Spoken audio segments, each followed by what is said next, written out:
Godmorgen, Børnekirke, og i dag er det en meget speciel dag, fordi det er nemlig søndag. Og når det er søndag, så er det ligesom i dag, det er bare godt vejr. Det er bare godt vejr, når det er søndag, og hvis det i dag skulle regne, så er det også godt vejr, så er det fordi jorden den har brug for noget regn lige præcis den søndag. Så det er en dejlig dag, og jeg er så glad for at være sammen med jer. Jeg kan ikke se jer, fordi I er jo hjemme på jeres computer, eller ved jeres iPad, eller foran fjernsynet, eller ved jeres mobiltelefon, eller et eller andet, og så kigger I børnekirke, og jeg står jo lige her. Men skal vi ikke synge en børnekirkesang sammen? Så prøv lige at rejse op en gang, og så tager jeg jeres hænder, og så skal vi tage dem ned på vores knæ. Nu går jeg lige lidt tilbage. Kan I godt høre, hvad jeg siger? Og kan I også godt se mine knæ og mine hænder? På mærk dem her, og så siger vi, børnekirke, det er os. 1, 2, 3, nu!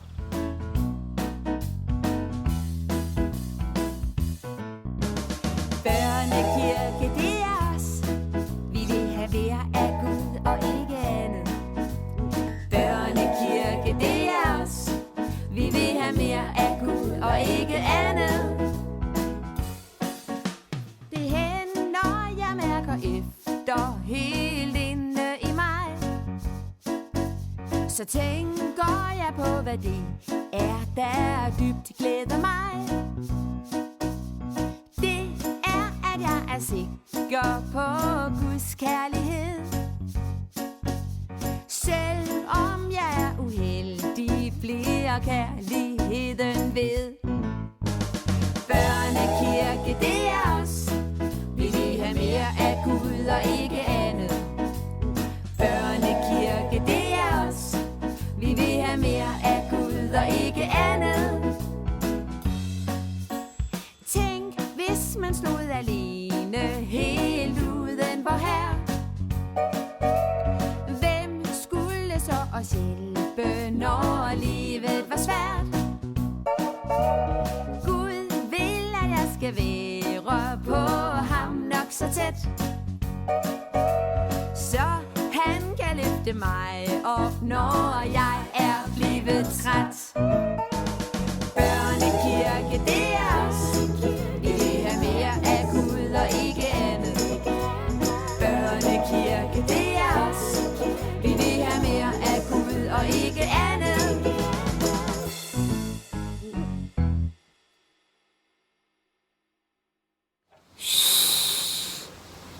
Kan I høre noget? Kan I høre det? Kan I høre fuglene? Nej, og der er også en mis, der lige pludselig siger hej her. Prøv lige at vente og se her.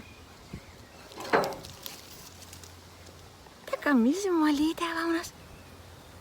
Og jeg kan høre vinden blæser. Men der er noget, jeg mangler at høre. Og det er Ib, min bedste legekammerat. Han er her ikke i dag. Han kunne ikke lege.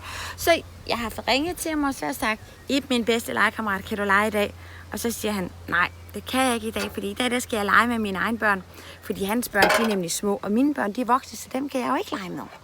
Så han sagde, nej, i dag der skal jeg lege med mine egne børn, så han kunne ikke lege med mig. Så jeg har kedet mig lidt i dag. Prøv lige at se.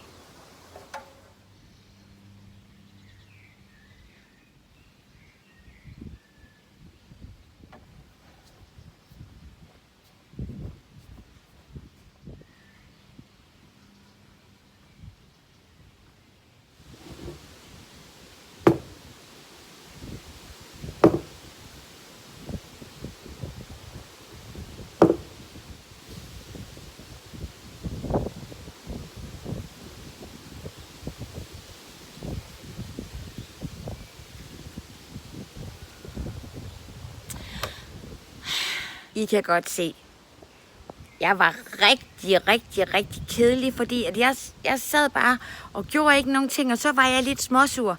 Og så gik jeg rundt med mit kamera pludselig, og så jeg noget, der hvor jeg lige kom til at grine lidt. Og det var fordi, der var en lille hundevalp, der også kedede sig, og så drillede den katten. Prøv lige at se her.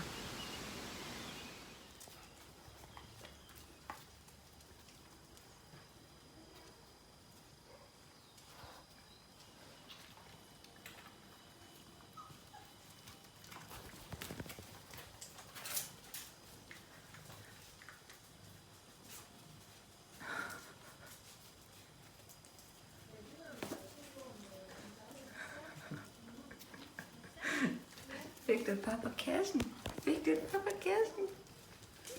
Var den ikke bare mega fræk, den hundevalp? Katten gav den lige et par på siden af hovedet, og så hundevalpen bare sådan helt forskrækket ud. Hvad gjorde jeg? Fordi den lige lavede noget, den ikke måtte. Den bed nemlig katten i halen. Men det minder mig lidt om en historie, jeg vil fortælle omkring, at Jesus' venner, altså dem, man kalder disciplerne der, at de kædede sig på et tidspunkt. Og så skulle de noget. Den historie vil jeg fortælle lige om lidt, men jeg vil først lige synes, at vi skal synge en sang. Og jeg synes, vi skal synge... Jo, vi tager den der igen. Du bliver glad, du bliver glad, du bliver rigtig glad. Og så på rigtig, så hopper vi bare mega højt op i luften. Er I med på det? Så op og stå, og så er vi klar nemlig. 1, 2, 3, nu!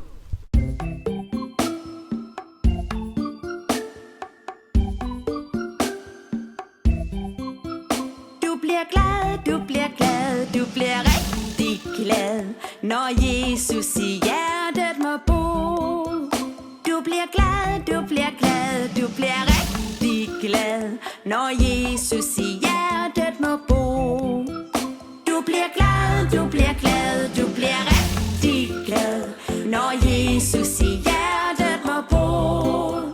Du bliver glad, du bliver glad, du bliver rigtig glad, når Jesus i hjertet må bo.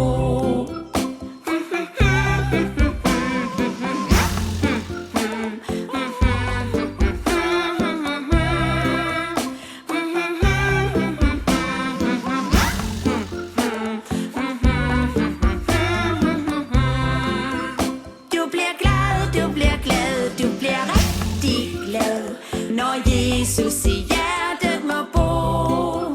Du bliver glad, du bliver glad, du bliver rigtig glad, når Jesus i hjertet må bo. En gang, for længe siden, så var det, at Jesus' venner, altså dem man kalder disciple, de sad og kædede sig lidt.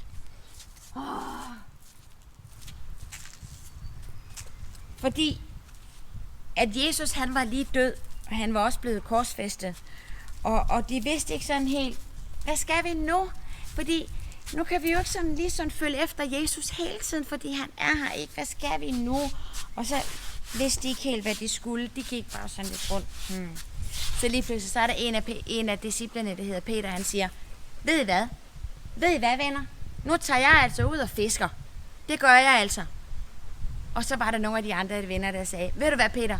Så tager vi med dig. Og så var der nogle af dem, der satte de sig ud i båden. Og nu leger vi lige gyngestolen her, det er båden.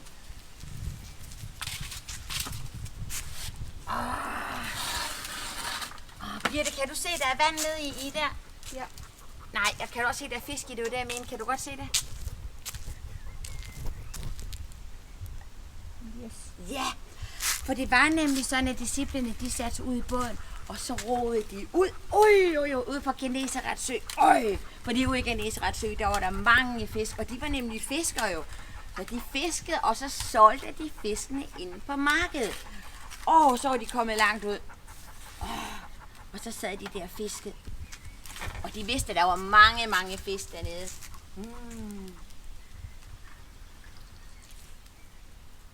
Nej, der var ikke nogen fisk. Og der sad de i den ene time efter den anden.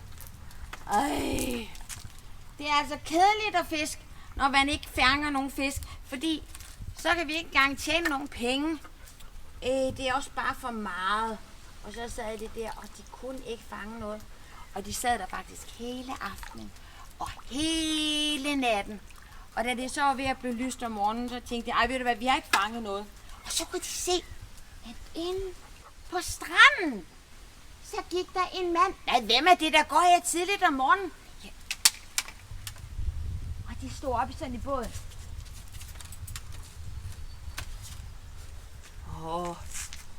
Hvem er det, der er derinde på stranden? Kan du også se det? Og de kiggede, men de kunne ikke lige se, hvem det var. Og så ham inde på stranden, han sagde, halløj, hvordan går det med jeres fiskeri? Har I fanget noget? Nej, vi har ikke fanget noget. Vi har fisket hele natten, men vi har ikke fanget noget. Men de kunne ikke se, hvem det var. Men det var faktisk Jesus. Selvom han egentlig var død, og han var også blevet begravet. Men det var det, at Jesus, selvom han var blevet begravet, og han vågnet op igen, så er han er jo ikke død. Og disciplene, de tænkte bare, men de kunne ikke se, det var Jesus, vel? Så de sagde, nej, vi har ikke fanget noget. Så sagde ham manden ind på stranden, som var Jesus, som de så ikke vidste. Så prøv lige at kaste nettet ud igen over på den anden side af båden. Over på den anden side af båden. Over på den anden side af båden. Altså, ved du hvad, vi har altså fisket hele natten, sagde det, og vi har ikke fanget noget. Jamen, men gør det bare alligevel. Gør det op på den anden side af båden. Så sad de der, og så fiskede de, og nu er det lige spændende, om jeg kan fange en her. Skal vi lige se.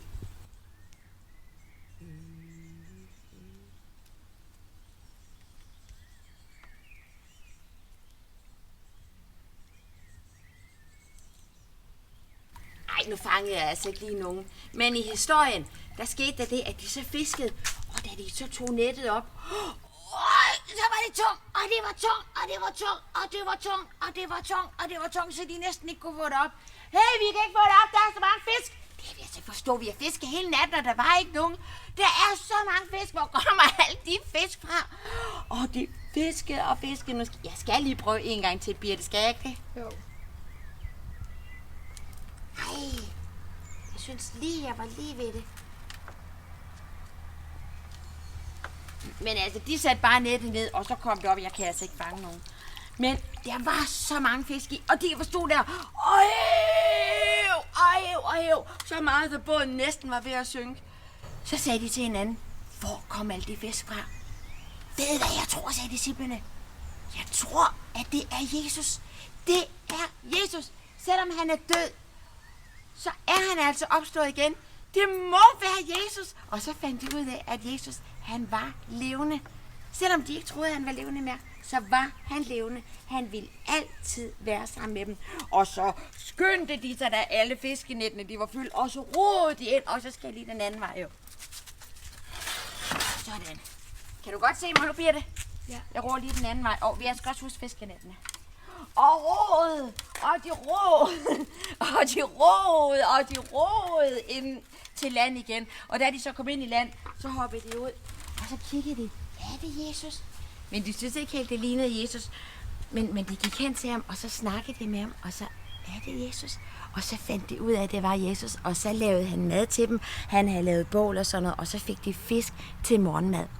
Så fandt disciplene i hvert fald ud af, at Jesus han stadigvæk var levende. Og det er han stadigvæk. Nu er det gået rigtig mange år. Men han er stadigvæk levende. Fordi det er bare sådan med Gud, at det er bare sådan noget, man kalder det overnaturligt. Det er overnaturligt, at man kan dø, men man kan vågne igen. Og det var fordi, at det var Gud. Og så kan han gøre det, så Jesus han er altid levende, og han er ved os, og han glemmer os ikke. Også selvom vi synes pludselig, ej, nu keder vi os, hvad skal vi lave? Så vil Jesus være der et eller andet sted. Vi kan ikke se ham altid, men han vil være der alligevel. Så det skal vi huske, når vi keder os. Var det ikke en god historie? Synes du ikke, den var god, Birte? Jo. Jeg tror faktisk, at det er min yndlingshistorie. Den tror jeg faktisk, jeg vil fortælle til Ib en gang, når jeg møder ham. Så vil jeg fortælle ham min yndlingshistorie. Ellers så bliver jeg nødt til at se Børnekirken ligesom jer. Kan I have det rigtig godt? Hej hej. Vi synger om Jesus. Vi synger om Jesus. Da Peter en nat var på havet, han fangede ikke spor. Men Jesus sagde, kast atter garnet. Det vil jeg, men kun på dit ord. Vi synger om Jesus. Kom nu, vær med og syng en sang om Jesus. Vi synger om Jesus. Kom nu, vær med og syng en sang om Jesus. Vi synger om Jesus. Vi synger om Jesus. Vi synger om Jesus. Vi synger om Jesus.